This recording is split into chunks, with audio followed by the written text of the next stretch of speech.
Hello and welcome to today's episode of Football Scientific. Yesterday we did not get a chance to make any shows or TikToks because football news was rolling in so fast. We were writing articles. We get paid for the articles, not so much for the videos. So the articles took precedence. We knocked out a bunch of articles yesterday on FOOTBALLANALYSIS1.com, CFLNewsHub.com, and UFLNewsHub.com, not XFLNewsHub.com anymore. Okay, so with that in mind, we're going to go through and review yesterday's news. We're going to go through some power rankings. We're going to buzz through some information, kind of resetting where we're at before we head into divisional playoffs and our predictions and such. Okay, so that's the plan for today. I am Aaron Sauter, professor of football science. I am a writer for FOOTBALLANALYSIS1.com, UFLNewsHub.com, and CFLNewsHub.com. I am joined with my guest host, Tyler the Tiger. Tyler the Tiger. It was a really busy day yesterday in the NFL, and the CFL, and the UFL, and we had a draft that happened last night, day one of a draft. I guess we got the second half coming up. CFL, man, people are just getting signed right and left, getting ready. It's not even free agency yet in the CFL. The UFL is getting ready for preseason, so that's probably going to get crazier, I guess. Although today might be the craziest day. Tomorrow, today's going to be a great day two of this draft. There's so many more players going to be drafted, it looks like. So that should be crazy. It's all crazy, man. But IFL had some news. I was overwhelmed. I was so overwhelmed yesterday, I just took a nap. It's like, I can't do it. I'll let the professor collect the data and write his articles. Yeah, I collected data and wrote articles, so we have a better show today, so we didn't miss anything. That's right. We don't want to miss anything, okay? So we got to make sure all our I's are dotted and T's are crossed and such, and then do all that stuff. So that's what responsible journalists do, you know? A bunch of people are not responsible journalists. But that's what we do. We're right. We know what to do. So that's it. I'm going to get this show started. So let's break it down. Okay, let's break it down. All right, so first, the results of Wild Card Weekend. On Saturday, we had the LA Rams and Carolina Panthers. Crazy shootout. It was a crazy weekend of games, honestly. Crazy shootout of a game. Matthew Stafford for the Rams went 22 for 42 for 304 yards, 3 touchdowns, 1 interception, which is way better than the 3 interceptions he had last time they played the Panthers. Running back Kyron Williams had 13 runs for 57 yards, 0 touchdowns, 0 fumbles. Puka Nacua had a huge game, 10 catches, 111 yards, 1 touchdown.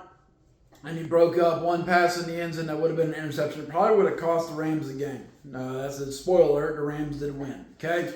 The Rams also had 2 quarterback sacks. Carolina Panthers, Bryce Young went 21 for 40, 264 yards, 1 touchdown, 1 interception. That's about what we expected Bryce Young. He's not going to win you the game, but he might not lose you the game. He's going to keep you right there. Okay, Chuba Hubbard, 13 runs, 46 yards, 2 touchdowns, and a fumble. One of those was set up by a huge pass by Bryce Young, one of those easy touchdowns.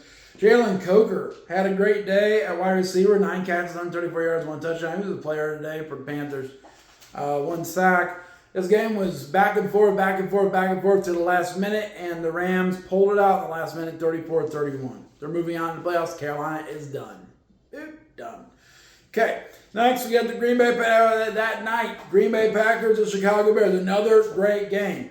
I was wrong on this one. I said I didn't think the Bears could win. They got down by several touchdowns at the beginning. But, spoiler alert, I was wrong. Boom, Jordan Love. We did pick the Bears to win this game, though. Jordan Love went 24 for 46 for 323 yards, 4 touchdowns, 0 interceptions. Most of that was in the first half. Surprisingly bad for the Packers in the second half. Josh Jacobs had 19 runs for 55 yards, 0 touchdowns, 0 fumbles. Romeo Doubs had 8 catches, 124 yards, 1 touchdown. They had 1 sack. At halftime, they had an 18-point lead. That's important to note.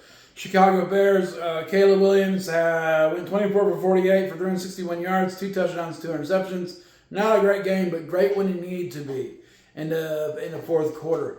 DeAndre Swift, 13 runs, 54 yards, 1 touchdown, 0 fumbles. Colston Loveland, who was on fire, 8 catches, 137 yards, 0 touchdowns. They put him out, no worries. And 1 sack, okay? What happened in this one? Well, Bears got down 21-3 at halftime. They came out in the second half. They started playing really good defense. Caleb Williams kept being unpleasantly bad. But then it was 21-6 at the end of the third quarter. It looked like the Packers were going to win, you know. But then the Bears ran off 25 points. Not unanswered. The Packers did score one more time, but they missed an extra point. They missed a couple field goals. They turned the ball over. And next thing you know, the Bears win 31-27, and they move on to the Divisional Playoff round. Who knows? We did predict that, though. That's good. Okay, Buffalo Bills at Jacksonville Jaguars, our most exciting game. We're Buffalo Bills fans and Cincinnati Bengals fans around here. So Buffalo Bills, Josh Allen came out, went 28 for 35, 273 yards, 1 touchdown passing, 0 interceptions, 2 rushing touchdowns. James Cook had 1,546 yards. He had a rough day against that Jacksonville defense. 0 touchdowns, 0 fumbles. Dalton Kincaid had 3 catches for 28 yards, 1 touchdown, and 1 sack. That Jacksonville defense is legit, and the Bills really had a hard time moving the ball against them. Jacksonville Jaguars, Trevor Lawrence went 18 for 30 for 267 yards and 3 touchdowns and 2 interceptions. That's the sticking point right there. Travis Etienne Jr. had 10 runs, 67 yards, 0 touchdowns, 0 fumbles. Parker Washington had 7 catches, 107 yards, 1 touchdown, and 1 sack. Ultimately, this game was a shootout as well. Even though the Bills really had a hard time running the ball, Josh Allen has powered the offense through all that crap. And Buffalo wins 27-24, knocking out who many people thought was the best team in the AFC, the Jacksonville Jaguars. They're out. Boom. Buffalo moves on to the Divisional Playoffs. Next, the afternoon game on Sunday, we had the San Francisco 49ers and Philadelphia Eagles. Everything was going to go the Eagles' way, it seemed like, in this game for a while. Brock Purdy went 18 for 31 for 262 yards, 2 touchdowns, 2 interceptions. Not a great game by Brock Purdy. He's facing a tough pass rush. Christian McCaffrey had 15 runs, 48 yards, 0 touchdowns, 0 fumbles. Not a great day for Christian McCaffrey. Demarcus Robinson had 6 catches, 111 yards, 1 touchdown. He was the best player of the 49ers in that game. And they had 1 sack. Things do not look good for the 49ers off that stat line. Philadelphia Eagles, Jalen Hurts went 20 for 35, 168 yards, 1 touchdown, 0 interceptions. Not overpowering, but clean. Saquon Barkley had 26 runs for 160 yards, 0 touchdowns, 0 fumbles. Once again, not overpowering, but clean. Dallas Goedert had 4 catches, 33 yards, 1 touchdown, and 1 sack. If you go by the stats, it looks like the Eagles won this game, but the Eagles could not put together a scoring drive at the end of the game, and they ended up losing to the 49ers 23-19. We were wrong on that one. We figured the Eagles were going to overpower this thing with all the injuries, but even though they got more injuries, they still won the game. And tough to beat. Got to play clean football, and A.J. Smith and his head coach got mad at each other. And next thing you know, A.J. Smith could not catch a flu. Okay, could not catch anything. That Sunday night game was between the L.A. Chargers and New England Patriots. Chargers came out. Justin Herbert came out 19 for 31, 159 yards, 0 touchdowns, 0 interceptions. Not a great game. He didn't throw the game away, but did not do enough to score any points. Kamani Vidal, 11 runs, 31 yards, 0 touchdowns, 0 fumbles. Ladd McConkey, 3 catches, 32 yards, 0 touchdowns. 5 quarterback sacks for the LA Chargers, and they got a field goal. Okay, New England Patriots, Drake May, 17 for 29, 268 yards, 1 touchdown, 1 interception. Better, but similar to Justin Herbert. Ramondre Stevenson, 10 runs, 53 yards, 0 touchdowns, 0 fumbles. Hunter Henry, 3 catches, 64 yards, and a touchdown. And they had 6 quarterback sacks. Would you believe the 6 quarterback sacks and the Hunter Henry touchdown was enough for, that was the 1 touchdown from Drake May, to win this game 16-3. Patriots, boo, Patriots, move on. We picked them. Move on to the Divisional Playoffs. Chargers are done again. Okay, Houston Texans at Pittsburgh Steelers. Monday night game. This game was hard fought for 3 quarters. Okay, hard fought for 3 quarters. C.J. Stroud for the Texans went 21 for 32 for 250 yards, 1 touchdown, 1 interception. Woody Marks had 19 runs for 112 yards, 1 touchdown, 0 fumbles. Christian Kirk had 8 catches, 144 yards, 1 touchdown, and they had 4 quarterback sacks. The Pittsburgh Steelers, Aaron Rodgers went 17 for 33 for 146 yards, 0 touchdowns, 1 fumble. Jalen Warren, 12 runs, 43 yards, 0 touchdowns, and 0 fumbles. DK Metcalf had 2 catches, 42 yards, 0 touchdowns, not 6 touchdowns. This would have been way different. 3 sacks, and the Texans win through 2 defensive touchdowns and an extra rushing touchdown with Woody Marks in the 4th quarter. All in the 4th quarter. It was 6-7. Heading into the 4th quarter, and then Houston had 2 defensive touchdowns and a rushing touchdown and won 30-6. Pittsburgh Steelers fell apart, and they're out. Boom. Houston Texans move on to the divisional round. Okay. Then a bunch of moves were made. There's head coaching interviews going on right now. There's a bunch of player moves going on in terms of like injury reports and stuff. So that's why it's been so busy. So here's a quick rundown of yesterday's news, if you've not heard already, just in case. Tampa Bay Buccaneers have interviewed New York Giants interim head coach Mike Kafka for their OC position.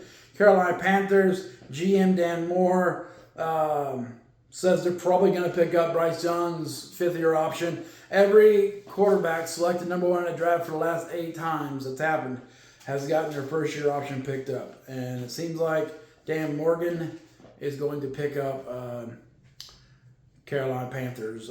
Bryce Young's contract again.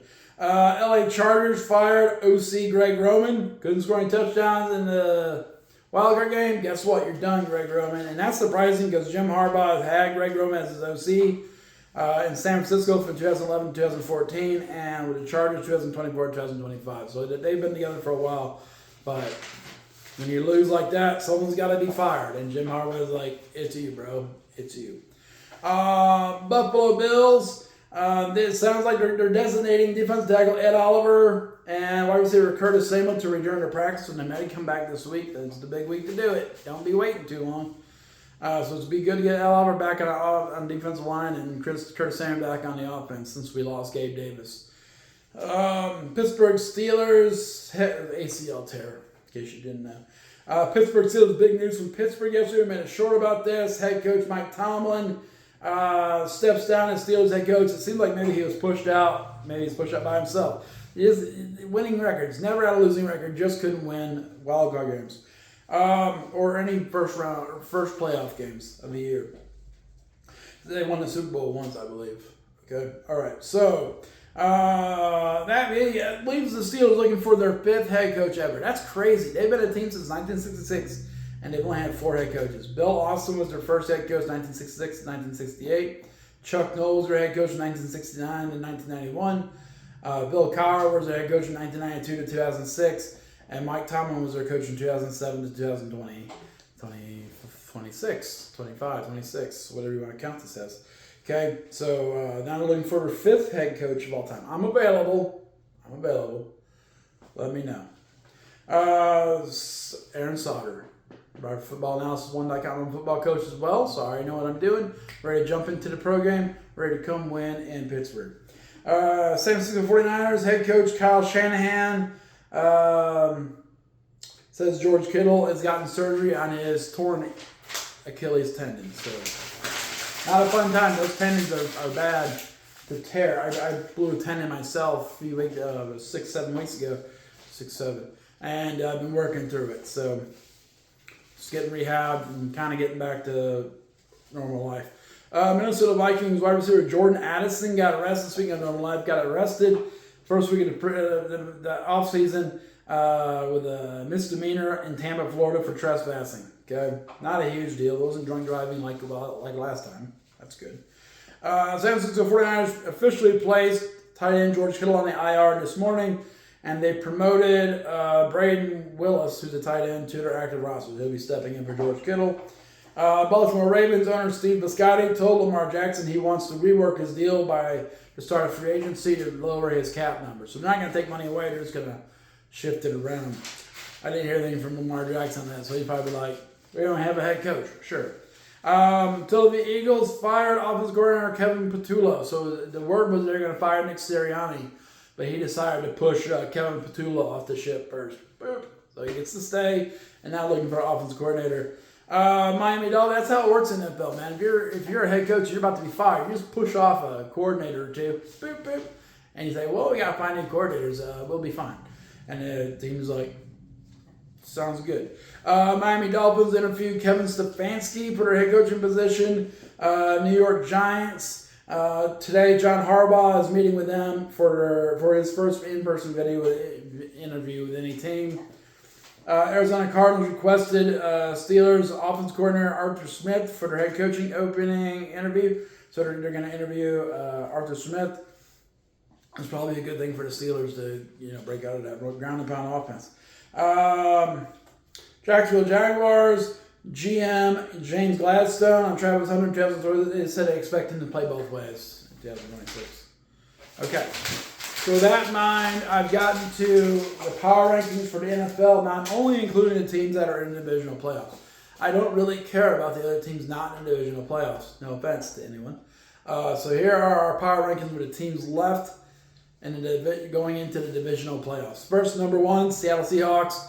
Why? Because they have a great offense, they have an elite defense, and their offense is not the best in the league, but it's decent. They run the ball really well. So I'm not talking about Sam Darnold. I didn't say that Sam Darnold's the best in the league. I said their offenses. They have an elite defense, and they have home field advantage. So that's hard to beat. Boom. Number 2, New England Patriots. They have a resurging defense, and Drake May's playing pretty well. They're number 2. Number 3, Denver Broncos, number 1 seed in the AFC. They have a dominant pass rush, 68 sacks this year. That's huge.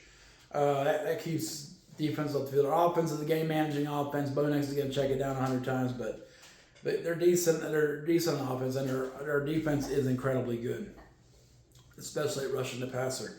LA Rams, number 4. Even though they just barely escaped Carolina, it seems like Matthew Stafford's going to keep them in games. Puka Nakuru's going to keep them in games, even if their defense cannot. Number 5, Buffalo Bills. Josh Allen is the best player in the playoffs left. So it's all on Josh Allen's back. They need to find ways, Buffalo does, to balance out the workload away from Josh Allen. But when it comes down to it, Josh Allen's going to take it on himself.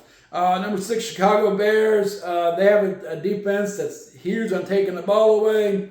And Caleb Williams is streaky but good. He's streaky but good. Sometimes he has low points. He threw an ugly interception in that game against the Packers. I was like, wow, that's bad. He was on his back foot, threw it near the end zone. I was like, whoa. But then he came back and helped win the game. So he's streaky. Number 7, Houston Texans. They have a great defense, great pass rush, 2 great pass rushers, really good run defense. C.J. Stroud is doing a good job of managing the offense. So they appear to be a very good team, but they're number 7. All these teams are really good teams.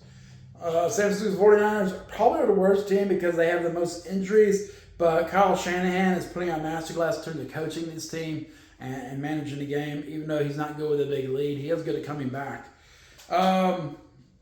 Boom. So with that in mind, I got San Francisco's number 8 just because they have so many injuries. All right, so that will set up our divisional playoffs. It's on Saturday, January 17th, 4:30 p.m. We got the Buffalo Bills at Denver Broncos. Okay, now the Buffalo has to save Josh Allen from this pass rush, and they got to stop the Denver Broncos running game. That's what it comes down to. Okay, 8 p.m. we got San Francisco 49ers at Seattle Seahawks. The 49ers are missing George Kittle. The Seahawks are really good at shutting down run games, and they're really good at running the ball. I don't see this turning out well for the 49ers. I don't see it turning out well for the 49ers. But you never know. They played last week of the season for the NFC West, and it did not turn out well for the 49ers. They couldn't overcome that defensive line. So I think Seattle's going to win that one. Sunday, 3 p.m., Houston Texans at New England Patriots. This will be a crazy game because you got one of the best defenses in the league, Houston Texans, against one of the better quarterbacks in the league, Drake May. And the Patriots' defense is getting much better as well. And the offense of the Texans is not great. But obviously the defense can produce some points. They did against the Steelers. So that should be a pretty crazy game. If the Patriots turn the ball over, they might get beat by the Texans. Sunday, 6:30 p.m., we got LA Rams at Chicago Bears. And Bears have better defense. Rams have better quarterback. They both had decent running games. It's hard to say who's going to win right now. I'll do more analysis on that game, okay? All right, and then we had a bunch of CFL news. So first, Hamilton Tiger-Cats, they signed national offensive line Chris Kolinkowski from Winnipeg Blue Bombers. Why is that important? Because he's a center, and we need a center. So Colton Woodmansey played most of the season at center. He's actually a guard. And then Liam Dobson played in the playoffs, and we got beat down. So they needed a center. Chris Kolinkowski is the guy. He's been a stalwart for the Winnipeg Blue Bombers offense for the last 3 years as a starter. and beyond that, but he wasn't a starter. He's won 2 Grey Cups, one with Toronto, one with Winnipeg. He comes in, he has the right build, he has the right experience. He's going to upgrade our offensive line. I wrote an article about that on UFL News or CFLNewsHub.com. Check that out. Okay, Ottawa Red Blacks. They released American linebacker Adarius Pickett. Toronto Argonauts released American defensive lineman Joseph Williams. Calgary Stampeders signed American defensive lineman Charles Wiley. Okay, so that was all in the CFL. I did write an article about that, CFLNewsHub.com. I also wrote an article on football analysis about the Packers. 10 worst playoff losses. It should be entertaining. Check it out. Okay. That CFL News Hub article was written, and I wrote an article about the Orlando Storm's team players they kept from the 2025 San Antonio Brahmas roster.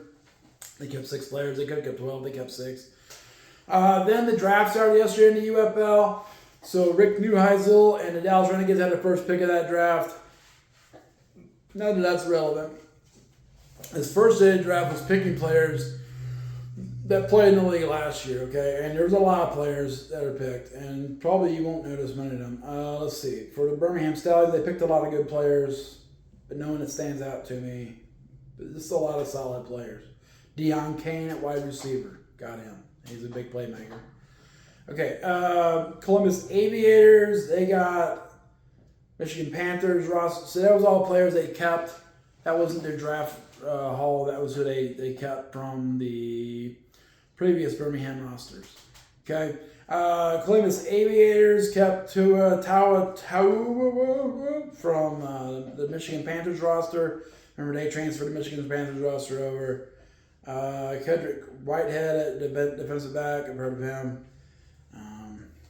Yeah, okay, all right. Dallas Renegades, they kept Day Hunter. I've heard of him.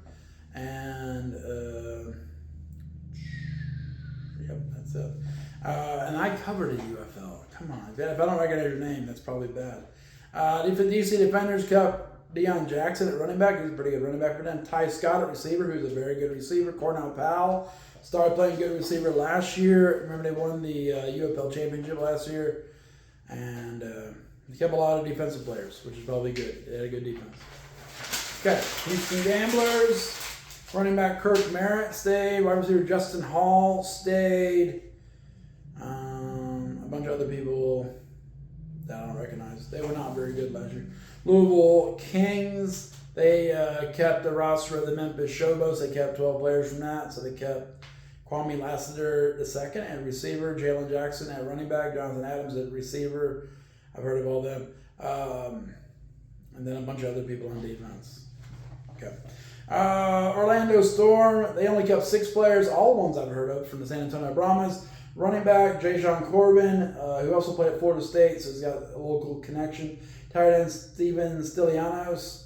Offensive tackle, Zuri Henry. Defensive tackle, Isaiah Buggs. Defensive tackle, Jacob Sykes. And linebacker, Devontae Beckett. 2 players really stand out to me on that. First, Devontae Beckett was the leading tackler in the UFL. Like the first year, and also in the XFL the last year. And Isaiah Buggs has played on so many NFL teams and actually played a bunch of game reps. He's actually played in a bunch of games and had actual NFL stats. And Jayshawn Corbin ended up being really good last year. So they got a good quarter bringing together in Orlando. I'm glad to see it. I hope we don't have another season like last year with the San Antonio Brahmas 1-something. That very depressing. Hard to write about that. Hard to cover that. Write about that when you're not doing well. Not well, you know. All right. St. Louis Battlehawks, they kept Frank Darby at wide receiver, Ja'Cory Peterson at wide receiver. That's 2 of their better players. They kept defensive end Peter Taumapenu, who's the defensive player of the year last year. Kept Cameron Kelly, he used to play for the Hamilton Tiger Cats. And they kept Marcus Miles Sims. He was pretty good for them at cornerback. And Ryan Cole on the offensive line. So they kept some good players. Okay, and then Orlando Storm had their draft. I didn't track all the draft picks, but I tracked the Orlando Storm ones, or the ones that are relevant to me. So in the first round of the draft, they were picking offensive linemen. They picked Jerry Williams and Titan Saltes. If you don't know who they are, no worries, you will in the near future. Second round, they picked defensive linemen. They picked edge rusher Chris Garrett and edge rusher Maximilian Roberts. And they picked defensive lineman, defensive tackle Isaiah Mack. and defensive tackle nose guard type Willie Yarbrough. Yarbury, probably.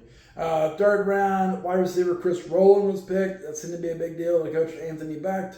Wide receiver Jerome Cap was picked. Marquez Stevenson of San Antonio was picked. He was a really good receiver last year for San Antonio. Wide receiver Sam Wigloos, okay?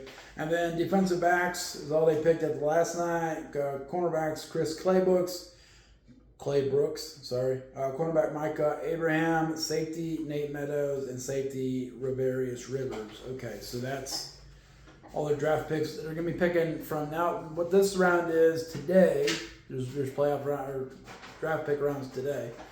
That's why I'm not writing an article about those picks yet. Is based on all free agents who've come off the NFL teams or came out of college or weren't in your allocation or whatever. It's just an open draft, so we'll see how it goes. Hopefully they'll finish their roster up. We don't have that many players right now because we didn't take 12 from the Brahmas. And then IFL, Vegas Nighthawks, defending IFL National Champion, have named Rod Williams as their defensive coordinator and defensive backs coach. He was the coach for the Massachusetts Pirates last year. Defense coordinator for them. He was a good defense. All right, so that is catching us up with the news in the NFL, UFL, CFL, IFL from yesterday's busy day. I will be making a short on our power rankings for the divisional round playoffs. We'll be making a video, 10-minute video, I believe, on TikTok for these divisional round playoffs. And also on TikTok, we're doing a breakdown of how to turn around the Las Vegas Raiders, which we'll get started with that today. We already done phase 1 a couple days ago, but we'll start doing phase 2 and probably 3 today, if it's not as busy football-wise. So we'll see how it goes. That is Football Scientific for today. I may close. Make sure you check out footballanalysis1.com, CFLnewshub.com, UFLnewshub.com. Watch and read the articles, okay? And then like the video, share the video, and subscribe. We got more subscribers coming in through all day, so we're blowing it up. All right, that's it, and this is Football Scientific for today.